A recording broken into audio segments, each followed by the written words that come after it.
Nikki Bhati is dead. She was just 26 years old. Her pictures are going viral everywhere. She looks like someone anyone could have known. She was on Instagram. She used to make reels. She ran a beauty parlor. She had a 7-year-old son. She lived in Greater Noida. She's like someone anyone could have known. And now she's gone.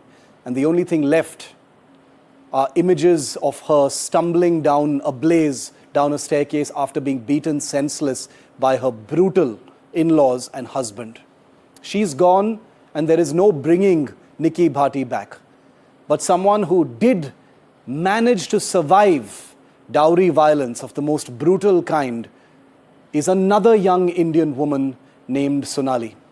That's her on your screen, viewer. Newly married, she's been brutalized in Gwalior by her in-laws and her husband. And she currently is in Delhi's Gangaram Hospital fighting for her life. I've taken the decision to show you this picture without censoring it, with the permission of the family, because this is the reality and I don't want anyone to look away tonight. The father of young Sonali, we've managed to convince him to be with us live today because unlike Nikki, who is gone, she's dead, Sonali is fighting for her life for the last few weeks in the intensive care unit of Gangaram Hospital. And we're also joined by Dr. Ranjana Kumari and Niharika Karanjawala Mishra, who's a lawyer. Satish ji, मैं आपके पास पहले आना चाहता हूं. सोनाली के साथ क्या हुआ था, डिटेल में बताइए कि क्या हुआ था, उनका हालत कैसे है अभी, बताइए सतीश जी. सर, हालत तो ठीक नहीं है सर. गंगाराम में अभी ऑपरेशन चल रहा, वो ट्रीटमेंट चल रहा है सर, और वेंटिलेटर पे रखी हुई है. वो तो सर आप देख ही रहे हैं. 19 तारीख को क्या हुआ था सर, तो बिटिया को कोल्ड ड्रिंक में जहर दे दिया था. उससे पहले उसको जलाया गया था. 15 दिन पहले उसको जलाया गया था. उसने हमको जो बताते हुए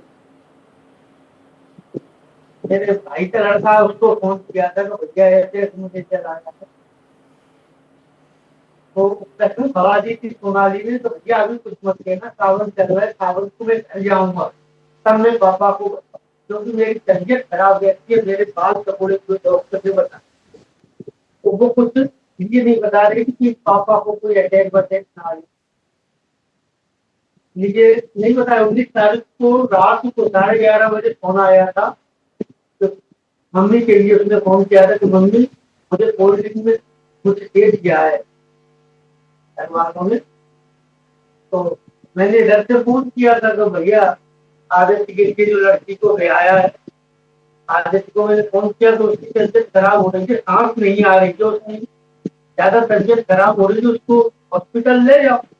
तो बोले तो वो मैं रात को कहाँ ले जाऊं, और लॉक डरा हुआ था, चाबी खो गई थी. तो मैंने कहा चाबी खो गई, उसका लॉक तोड़ दो, 200-250 रुपए का ताला आएगा, उसको तोड़ दो. नहीं मैं सुबह ले जाऊंगा. तो फिर मेरे साले साहब रहते हुए ग्वालियर में, उनको फोन किया. मैंने कहा ऐसी ऐसी स्थिति है सोनाली की, कृपया करके जल्दी जाओ तुम और सोनाली को देखो क्या स्थिति है. वो गए, तब भी नहीं उन्होंने ताला खोला. दूसरे के बगल के घर वाले से चढ़ के छत पे गए, वहां से छत तो हो रही निकाल के लाए, और जिन लोगों ने बोला ताला तक नहीं खोला. वहां जाके बिरला हॉस्पिटल है ग्वालियर का, ठीक ठाक हॉस्पिटल है, अच्छा हॉस्पिटल है, उसमें भर्ती किया. मतलब डॉक्टर ने बिल्कुल हाथ उठा दिया कि 1% भी चांस नहीं है इनके बच्चे. ठीक है सर, जो भी कुछ भी है. मैंने एम्बुलेंस करी, मैंने कहा आपको रेफर कर दीजिए. मैंने एम्बुलेंस करी तुरंत दिल्ली के लिए. मथुरा में जाके बहुत स्थिति खराब हो गई. वहां वेंटिलेटर लगा दिए, वहां ट्रीटमेंट किया जो भी डॉक्टर ने दिया. वो वहां से सीधे दिल्ली के लिए, दिल्ली में आज 1 महीना होने को आया. 1 महीना हो गया वेंटिलेटर पे रख के, और इतनी बुरी स्थिति ये रहा, आप देख ही रहे.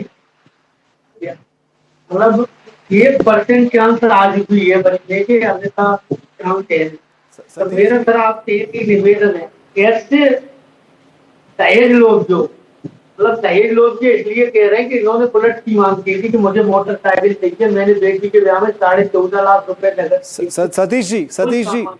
जी सर। सतीश जी, मैं आप पर इल्ज़ाम नहीं लगा रहा हूं, लेकिन मैं सिर्फ समझना चाहता हूं कि अगर इस परिवार में इस परिवार की तरफ से दहेज की मांग थी, तो आपने आपकी बिटिया को क्यों इस परिवार में भेजे? नहीं नहीं सर, पहले मांग नहीं थी सर। शादी के पहले तो बाद मांगे? हाँ बुलेट मांगी थी कि बुलेट और दो, जी। मोटरसाइकिल बुलेट दो। तो हमने बोला था कि मेरा एक बड़ा लड़का है वो शादी लाए, तो मैंने कहा जब उसकी शादी होगी तो हम बुलेट भी दे देंगे, आज नहीं दे पाएंगे। 14.5 लाख रुपया देने के बाद हमने बुलेट को भी डिमांड किया। It is truly shocking. Sonali अभी गंगाराम हॉस्पिटल में है, you can see in this pictures. Satish ji हमारे हमारे साथ बने रहिए। Doctor Ranjana Kumari, one of India's most well-known activists on women's rights, on dowry issues, and other such terrible things, is with us. And Niharika Karanjawala Mishra, lawyer, principal associate with Karanjawala and Co, is also with us. Welcome to you both. Dr. Ranjana, to you first. The story of Nikki Bhati is in all our minds. She's dead. And these pictures now of young Sonali, her father is live with us right now. She's fighting for her life. She's on ventilator after being brutalized over dowry demand that was made after marriage. What would you say to these families, ma'am? These are terrible statistics. 6,400 women have died in dowry demand cases in 2022. And I am guessing that's just a tiny fraction of what the real number is. You are absolutely right that when 10 cases happen, 10 girls suffer and get brutalized, only one has the courage to report, or the one who really died, the way this girl died, her burning body fell from the stairs and the son is watching. The sister tried to make a video and the beasts were trying to beat her up and kill her. Then only those kind of cases come up, and we have been fighting against this such an entrenched system which even was illegalized, but nothing has happened because the law never, except for initial few years, has never been implemented effectively. Because a lot of people started making noise that women are smart, they are educated, they are. Now ask them what they have to say about this. Because, this is something, this is a society which has absolutely no intolerance for such a crime, which is totally crime against humanity, not against just women. And as you were saying, that whole country is today in a shock. No, globally people are asking us questions. Every newspaper, every channel is asking, what is this going on in India? So I think, we are putting not only ourselves to a huge amount of, presenting a society which is so criminalized for want of or greed for money. Dowry is nothing but greed for money, easy money. When you get your son married, you get everything easily. Look at the way he's saying that I would have given a motorcycle after my son's marriage. That means he would demand a motorcycle so that he can give it to the daughters or to the son-in-law. So, this is something which is, and why are these parents giving this dowry? How many parents have been arrested for giving dowry? Not even one till date. But giving is also criminalized. Taking dowry is done by these greedy vultures who are asking for more and more and more and never satisfied. But parents whose children these girls are, and why can't these children come back home and settle down? For example, in Nikki's case, why she was running a beauty parlor? Why couldn't she run that beauty parlor from home? Why she has to be with the husband who's a drunkard, who's not doing any job, who's beating her mercilessly? Both the sisters were getting beaten up. And why to keep your daughters in such houses? And what is this compulsion of marriage? Why? Why are you pushing girls into these kind of hell and then you're not willing to bring them back? So I think both ways. These are rascals. Whatever you want to say is less for the families of in-laws who are greedy, who are vultures, who are criminals and killing the girls. But what about the parents? No, absolutely. Why are you? That is the reason, Dr. Anjana, that is the reason why I have called out the father today. And I said that, how can anyone put their child's safety and life, below societal pressures and community pressures and these shameless panchayats to whom we have given so much importance as a country? They are criminals. I say that openly tonight. Niharika Karanjawala, the public is wondering. The public is wondering, you know, in the back of our minds, all of us know that dowry is rampant.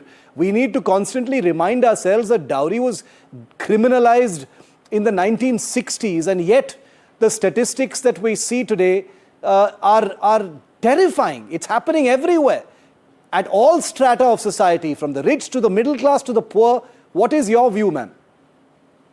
Absolutely, Shiv. You're absolutely right. And I think it's important to keep in mind that even as the law progresses, society progresses slower and at its own rate. So I think what the need of the hour and what the real silver lining, if at all, in tragic cases like Nikki and Sonali's cases, is that it brings this to society's attention in an undeniable way. I feel like at a district level, a lot of efforts need to be made to reinforce both to families demanding dowry and carrying out heinous acts, as well as to families from whom the demand is being made, that these are criminal acts. They are criminal acts that are met with swift retribution from the state, and that swift punishment follows in such acts.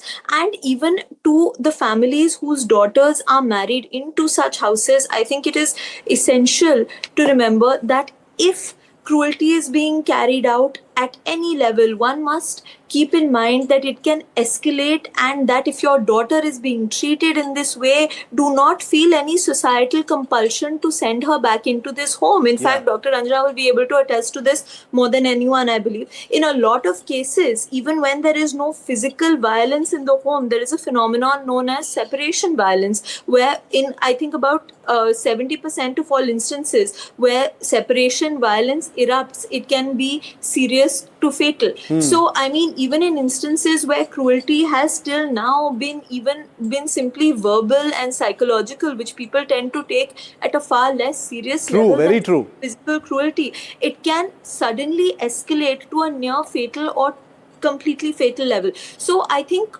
at a family level, at a district level, we need to ensure that there is a zero tolerance outlook to things like this. And the small silver lining in cases of this sort are that society is forced to confront these harsh realities. Very true. And you know, Satish ji, his case, Dr. Anjana, is also very scary. He says, Satish ji bol rahe hain ki the Dahej ki मांग happened post the शादी. After the शादी के बाद ये मांग सामने आई थी. So what do families do in such a case? Do they have a choice? Satish ji को भी घबराहट होगी. If he refuses the dowry, now that it is being demanded, now that his daughter is in their house, that some harm may come to her and he will have to pay it, he's helpless. What would you say to such people, Dr. Anjana? And then Niharika. Dr. Anjana first. Shiv, you are absolutely right that, you know, such parents get stuck. They don't know what to do, but they have to keep giving. Because let me tell you, with my own study, which Brides Are Not for Burning, which I wrote many years back. Yes, indeed. And when I went to each family, these girls do not own anything which is being given. It's all given to the family and to husband and to all the men of that family. So actually, you are not really giving anything to your daughter for her comfort. And the greed doesn't stop. So if you give once for one occasion, there'll be so many occasions in that family that they'll keep asking and expecting you to keep paying it. And that's what happens. The pressure will be always on the girl's family to keep giving the money and on the girl to keep asking for this. So it's better to, you know, kind of have a strict implementation of the law. Yeah. Tell the families that, look, if you demand, you are going to go to jail and I am also going to go to jail. Yeah. Because this is criminalized by the 84 law. It was completely criminalized and we were marching on the streets of Delhi to get the law changed. But look at this. I mean, unless we do real serious implementation and courts wake up to this call and do not drag these cases, they give swift and certain, justice quickly. And also, secondly, also the family should start, you know, who are these padosi kya kahenge, rishtedar kya kahenge, where are those people today? The thing is, Niharika made a very interesting point when she said, you know, the laws can change, but society takes a while to catch up. I'm wondering, it's been 62 years since dowry was, criminalized, and I'm wondering how long it's going to actually take to catch up. Niharika, what would you say to Satish ji today? The kind of dilemma that he and his family are in right now, they are stuck. So Satishji obviously has my tremendous sympathies, and I wish for Sonali to have a full and speedy recovery. It is very, very difficult and painful for parents in these circumstances. Niharika, if you wish to say it in Hindi, you can say it in Hindi. My Hindi is not that No strong. problem. So Continue. Unfortunately, yeah, I won't. That's fine. That's fine. waste Continue. your time with that. But yeah, what I would like to say, however, is to all families who find themselves in these scenarios, I feel that ultimately the solution to all of these issues is education and empowerment of women, and taking a zero tolerance approach, also to ensure that your daughter is not isolated in circumstances of this sort. If pressure is being placed upon you and your family, you speak to the other family, Yeah. speak to your neighbors, speak to their neighbors, make it clear that they are behaving in this way. It is often societal pressure and this notion of, oh, what will the neighbors think, that drives people to curb their less acceptable behavior. And as such, if there is a societal condemnation on mistreating your wife, mistreating your daughters-in-law, mistreating your children, people will also follow suit. Do not allow your children to be isolated in circumstances of this sort, and do not hesitate to reach out to authorities. I also feel that state governments should undertake education campaigns, put them on, like, with hello caller tunes, have educational campaigns on Yeah. there, at post offices, at hospitals, and create safe spaces where you can give a complaint, safe spaces where ladies may often be without it getting back to their families that they are there. I'm just, I hear you, Niharika. I'm just wondering, we've been sensitizing society, families, communities for so long. Are we winning this war with 6,400 women still dying from dowry cases even in 2022? And those are just the reported cases. I'm almost out of time. But आखिरी सवाल सतीश जी के लिए आज. सतीश जी, बहुत लोग जो NDTV देख रहे हैं आज, आपकी कहानी सुन रहे हैं, वो आपसे सुनना चाहेंगे कि आप क्या बोलना चाहेंगे. आप एक पिताजी हैं, आप क्या बोलना चाहेंगे? आपकी बिटिया अभी हॉस्पिटल में है, आप क्या बोलना चाहेंगे और परिवारों को? सर, मेरा आपसे एक ही निवेदन है कि ऐसे दरिंदों को, जो दहेज लोभी हैं, ऐसे दरिंदों को सख्त से सख्त सजा दी है. पुलिस तुरंत एक्शन ले. हमारे केस में 1 महीना होने को आया है. 1 महीना में एक जगह पुलिस ने कहीं दबस नहीं दी है. पुलिस बिल्कुल फेल्यूर है. ग्वालियर की महाराजपुरा लगता है थाना. पुलिस ने एक सिंगल जगह मतलब कहीं दबस नहीं दी है, जिससे लोग जो दरिंदे हैं वो परेशान होके सिलेंडर करें. इसलिए सर आपसे एक ही निवेदन है कि ऐसे दरिंदों को जो दहेज लोभी है उनको सख्त से सख्त सजा दी जाए, जिससे और लोगों में संदेश जाए कि अगर हम किसी बेटी को परेशान करते हैं, जलाते हैं, मारते हैं, तो जो उनके साथ हुआ है वही मेरे साथ होगा. सर आपसे यही निवेदन है. हम सतीश जी, हम एनडीटीवी पर एक कैंपेन चला रहे हैं, हम डेथ बाय डाउरी बोल के. हम ये एक नेशनल कैंपेन बनाएंगे, because we also know that dowry continues to be an evil among us. Sonali is a victim, Nikki is a victim, thousands of other women, 18 women a day are dying because of dowry demand in this country, and those are just a drop in the bucket of what the real reality is. So we will continue to keep the spotlight on this terrifying story, whether it is Nikki, Sonali or so many other nameless women. Satish Sharma ji, हमसे जुड़ने के लिए धन्यवाद. We pray for the health and the recovery of young Sonali. हम प्रार्थना करते हैं कि सोनाली ठीक हो जाए बहुत जल्द और हॉस्पिटल से बाहर आ जाएं. Dr. Anjana and Niharika Karanjawala, thank you also for being with me tonight on this story.